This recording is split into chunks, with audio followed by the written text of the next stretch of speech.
I think it's really sad because the people that took over, Josh Howard was one of my best friends in life, was the new executive producer. He took my job. This was the first story he vetted, the Bush documents story, and it was flawed. It's amazing how one event, one story can create havoc, but it happens. And that one was, to this day, they're debating it, but it was flawed. You know, they had a good story if they'd left out the documents. And don't want to admit that for some reason.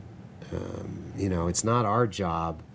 It's our job to make sure of something before we put it on the air. It's not the viewer's job, you know, to tell us it was right or wrong. It's our job. So I felt badly because I think they rushed that. You know, Abu Ghraib we vetted it over a period of 2 months, as we do any difficult project, especially one in a run-up to a presidential election. I would have objected to that, just doing the story at that moment.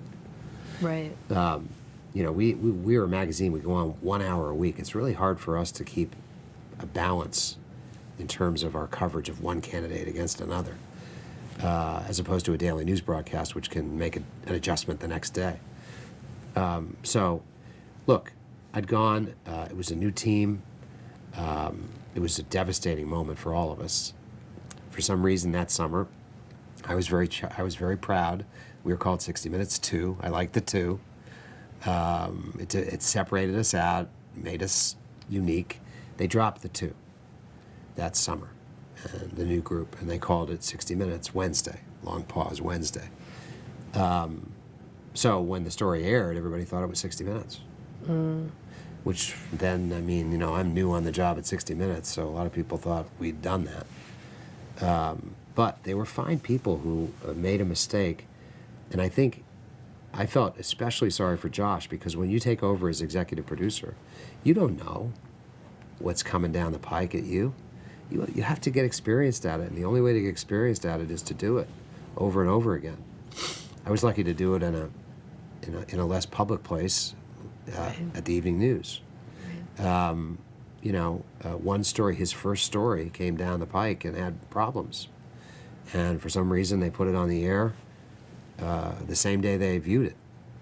You know, and we would have viewed it many times before we put it on. So I was surprised at that, and I think that was unfortunate. And I think I put that story in the category of preconceived notion, which is where mistakes get made. Reporters who think they know what they're trying to report and set out to prove it. Because I think if there's a mitigating factor, they tend to ignore it.